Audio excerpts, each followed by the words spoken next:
कहते हैं इन पन्नों में जीवन का मर्म छिपा है। जिसने भी इसके दर्शन को अपने जीवन में रचा बसा लिया, उसके जीवन में ज्ञान और विवेक रच बस जाता है।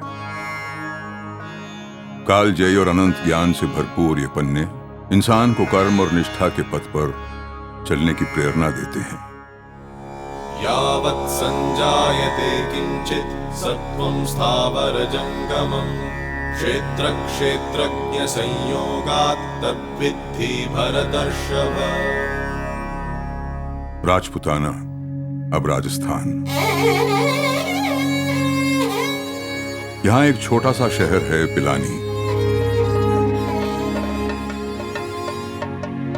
11 नवंबर 1918 को यहां एक जाने माने परिवार में सुबह सुबह एक बच्चे का जन्म हुआ।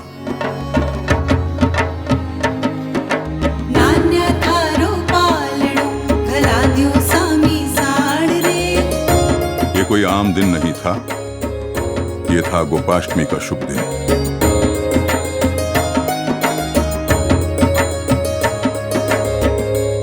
बच्चे के पिता का नाम था श्री घनश्याम दास बिरला और माता थीं श्रीमती महादेवी बिरला। घनश्याम दास जी को जीवन में दो चीजों ने बहुत प्रभावित किया था। एक गांधी जी के व्यक्तित्व ने और दूसरा श्रीमद् भगवद गीता ने। घर जन्मे अपने पुत्र का नाम घनश्याम दास जी ने शायद गीता से ही प्रभावित होकर रखा होगा। भगवद गीता के इन्हीं पन्नों ने आगे चलकर घनश्याम दास जी के पुत्र को भी प्रेरित किया। पिता का विश्वास सही निकला। गोपाष्टमी के शुभ दिन जन्मे उनके पुत्र का नाम आज भारत के औद्योगिक इतिहास में स्वर्ण अक्षरों में लिखा जाता है। अपने कर्मयोगी पिता के पद चिन्हों पर चलते हुए श्री कृष्ण कुमार बिरला ने, जिन्हें प्यार और सम्मान से लोग के बाबू बुलाते थे, धीरे धीरे अपने उद्योग साम्राज्य का विस्तार किया। चीनी मिल, textile, shipping, railway wagon factory और मीडिया जैसे सभी महत्वपूर्ण क्षेत्रों में उन्होंने कदम रखा और कामयाबी पाई। लेकिन एक विषय ऐसा था जो के बाबू के दिल के बहुत करीब था, और वो था कृषि और किसान। के बाबू का ऐसा मानना था कि भारतीय अर्थव्यवस्था में कृषि और किसानों की अहम भूमिका है। और फिर कुछ ऐसा हुआ जिसकी कल्पना किसी ने भी नहीं की थी। बात सन 1965 की है। उस साल देश में अकाल पड़ा, भारत के इतिहास में सबसे भयंकर अकाल। इस विषम परिस्थिति से निपटने के लिए देश को लगभग 1 करोड़ टन अनाज आयात करना पड़ा। भुखमरी से निपटने के लिए जितना अनाज अफ्रीका को आज चाहिए, उससे 5 गुना ज्यादा अनाज हमारे देश को उस वक्त आयात करना पड़ा। देश में पड़े अकाल ने के बाबू पर गहरा असर डाला। के बाबू का यह मानना था कि उद्योग जगत को राष्ट्र निर्माण के कामों में हमेशा आगे रहना चाहिए। देश की हरित क्रांति में अपना योगदान देने और खाद्य पदार्थों के मामले में देश को आत्मनिर्भर बनाने की जैसे उन्होंने ठान ली थी। देश की खाद्य सुरक्षा में सुधार लाना अब उनका मकसद बन चुका था। काफी सोच विचार के बाद उन्हें लगा कि भारत में ज्यादा से ज्यादा अनाज की उपज हो, इसके लिए जरूरी है कि देश में अच्छे फर्टिलाइजर प्लांट्स हों। और अपनी इस दूरदर्शी सोच को अंजाम देते हुए ठीक 2 साल के अंदर सन 1967 में के बाबू ने गोवा में जुआरी एग्रो केमिकल्स लिमिटेड की स्थापना की।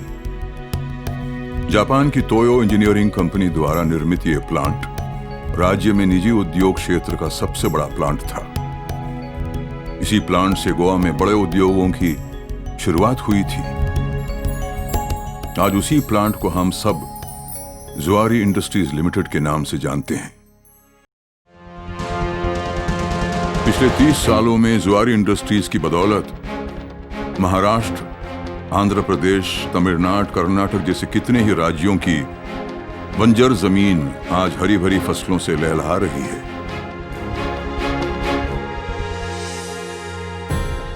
आखिरकार केके बाबू का सपना सच हो ही गया।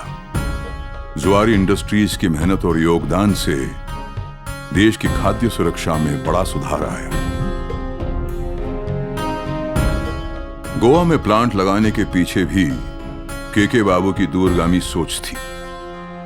वे जानते थे कि इस प्लांट से गोवा के आर्थिक विकास में तेजी आएगी और यहां के शांति पसंद लोगों को रोजगार का मौका मिलेगा।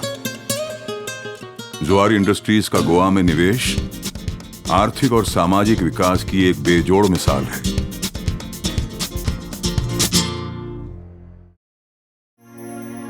बीस साल पहले जहां उसर बंजर जमीन होती थी, आज वहां हरा भरा संसार बसा है। पर्यावरण के प्रति अपनी निष्ठा दर्शाते हुए केके बाबू ने यह कहा था, मैं ये मानता हूं कि उद्योग को हमेशा लोकहित में काम करना चाहिए।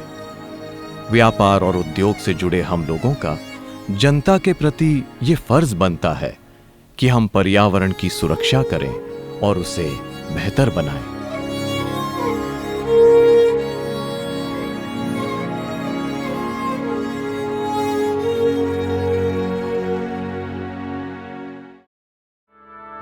देश की खाद्य सुरक्षा का मामला हो या कृषि के विकास का,